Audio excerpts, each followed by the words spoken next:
Hi fam, it's me, Elaine. Today is Sunday, and one thing that we don't forget is going to the church. We believe that Sunday is for the Lord. Hindi siya option sa aming mag-asawa. And it's something we teach our kids as well.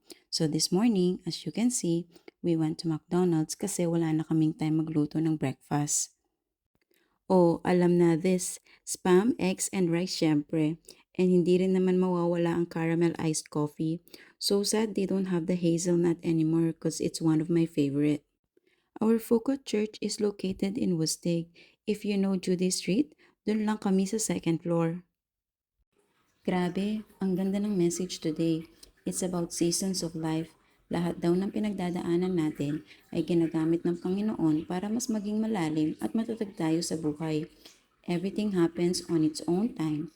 Sabi sa Ecclesiastes 3:1, there is a time for everything and a season for every activity under the heavens.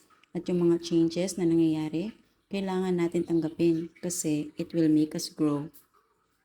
So after church, nandito na nga kami sa Micronesia Mall.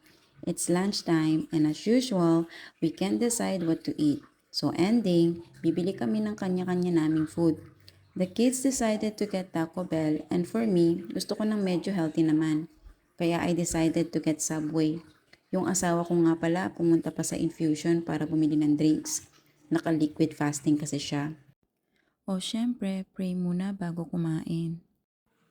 Ayun, lakad-lakad lang sa mall and spend time with family cause tomorrow is another busy week. I hope you finish this video until the end. And if okay lang sa'yo, like and share and follow mo rin kami sa TikTok, Facebook, Instagram, and YouTube. God bless sa inyo!